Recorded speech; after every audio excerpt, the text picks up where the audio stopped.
26 जुलाई 2018 California का reading शहर। सूरज ढल चुका था लेकिन आसमान लाल था। आग ने शहर को घेर लिया था, लेकिन इस आग में कुछ और भी छुपा था, कुछ ऐसा जिसे आज तक किसी ने रिकॉर्ड नहीं किया था। एक ऐसा तूफान जो आग से पैदा हुआ, एक ऐसा बवंडर जिसने धरती और आग के बीच की रेखा को मिटा दिया। हेलो हेलो, यहाँ आग लगी है। नहीं, ये आग नहीं, ये कोई बवंडर है, आग का बवंडर। यह कोई आम वाइल्ड फायर नहीं था। इस आग के भीतर एक रियर फायर टोर्नेडो बना, जिसे यूएस में पहला विंडनेस ट्रू फायर टोर्नेडो माना गया और रिकॉर्डेड हिस्ट्री में केवल दूसरा ट्रू फायर टोर्नेडो कहा जाता है। इसके विंड्स लगभग 136 से लेकर 165 एमपीएस तक एस्टिमेट किए गए, यानी एक EF3 ताकत के बराबर। और सबसे डरावनी बात यह सिर्फ आग नहीं थी, यह आग के अंदर पैदा हुआ एक तूफान था। एक ऐसा तूफान जिसने कार्स को पलट दिया, पावर टावर गिरा दी, रूफ्स उड़ा दिए और इंसानी जिंदगी को पल भर में राख कर दिया।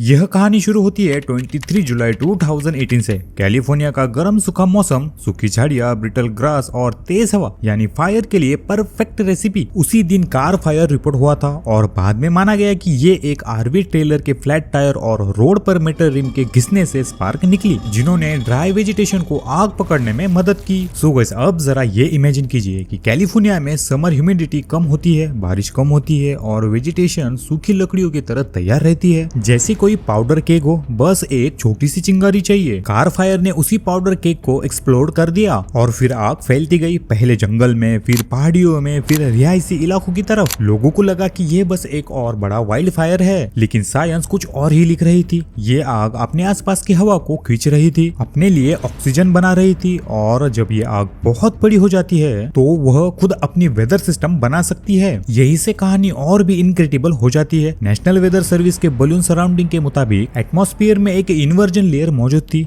एक तरह की गर्म हवा की कैप जो स्मोक और हीट को नीचे ट्रैप्ड रख रही थी। लेकिन कार फायर की इंसेंट हीटिंग ने इस कैप को तोड़ने की तैयारी कर ली थी। सो गाइस, इसे ऐसे समझिए कि आग ऊपर उठती है लेकिन ऊपर एक ढक्कन है, धुआं नीचे फंस जाता है, गर्मी और प्रेशर बढ़ता जाता है, और जब कैप टूटती है तो नीचे की हवा एकदम से वायलेंटली ऊपर उछलती है। यही अप ड्राफ्ट फायर वोर्टेक्स का जन्म देता है। कुछ ही देर में कार फायर के ऊपर एक मैसिव स्मोक फ्लूम खड़ा हो गया। यह प्लम इतना शक्तिशाली था कि उसने अपने चारों तरफ एक रोटेटिंग कॉलम बनाया, और बस यही वो मोमेंट था जब फायर ने सिर्फ जलना बंद किया और घूमना शुरू किया। और इसी एक घटना ने मीटियोलॉजी की किताबों में एक और नया डरावना चैप्टर जोड़ दिया, क्योंकि अब बात सिर्फ वाइल्ड फायर की नहीं थी, बात थी फायर टोर्नेडो की। एक ऐसा टोर्नेडो जो हवा से नहीं बल्कि आग की ऊर्जा से चल रहा था।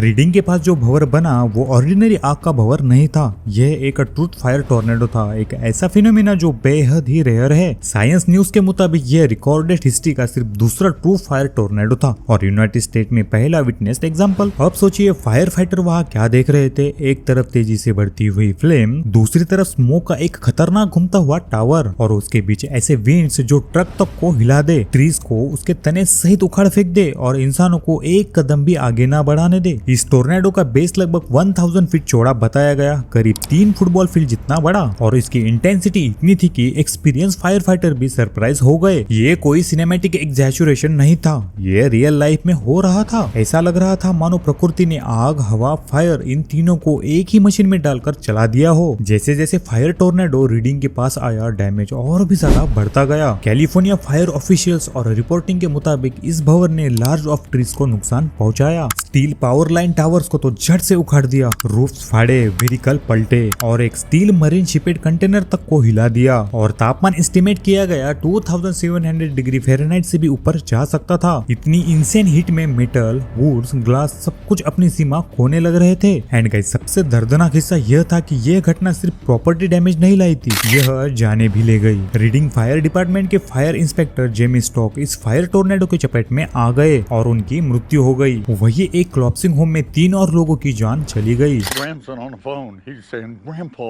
please, you got to come and help us. The fire's at the back door."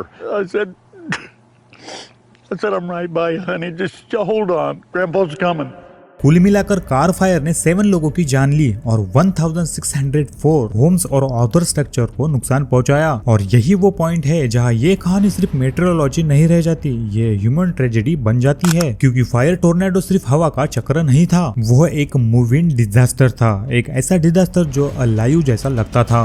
अब सवाल उठता है, आखिर फायर टोर्नेडो बनता कैसे है? नॉर्मल टोर्नेडो में वर्म्स मॉइस्ट एयर ऊपर उठती है, विंड्स रोटेट करते हैं और फिर फनल बनता है। लेकिन फायर टोर्नेडो में आग खुद एटमॉस्फेयर को इतनी वायलेंट तरीके से हिट करती है कि वह बहुत तेज अपड्राफ्ट बना देती है। अगर कंडीशन सही हो, dry fuel, strong heat, unstable atmosphere और रोटेटिंग विंड्स, तो फायर एक स्पिनिंग भंवर तैयार कर सकती है। कार फायर में बिल्कुल यही हुआ। एक तरफ कैलिफोर्निया का ड्राई समर, दूसरी तरफ डेंस्ड फ्यूल और ऊपर ट्रैपेड हॉट एयर की कैप। फिर जब ये कैप टूटी तो आग ने अपने ऊपर की हवा को वायलेंटली स्पिन करवाना शुरू कर दिया। इसीलिए वैज्ञानिक सिर्फ इस घटना को फायर वाइल्स नहीं कहते। कई छोटे फायर वर्स बोन फायर या वर्ल्ड फायर में बना सकते हैं, लेकिन ट्रू फायर टोर्नेडो बहुत ही ज्यादा रेयर होता है। और कार फायर वाला इवेंट इसलिए खास है क्योंकि इसमें टोर्नेडो लाइक स्ट्रेंथ और टोर्नेडो लाइक डिस्ट्रक्शन दोनों दिखाई। यह घटना मेट्रोलॉजिस्ट के लिए भी एक्स्ट्रा ऑर्डिनरी थी, क्योंकि फायर ने न सिर्फ खुद को मेंटेन किया बल्कि अपने इन्वायरमेंट को भी डोमिनेट कर लिया।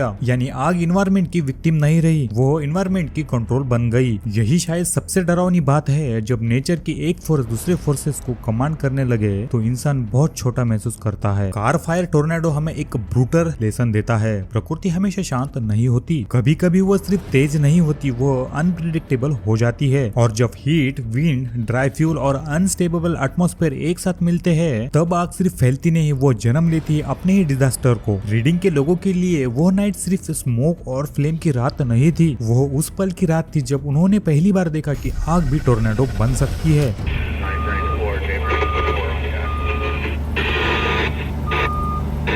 This is nuts. This 911, your emergency.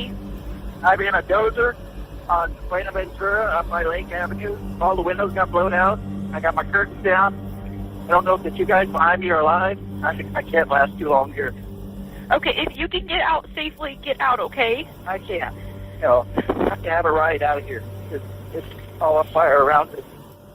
Can I give you my wife's phone number? Tell her I love her.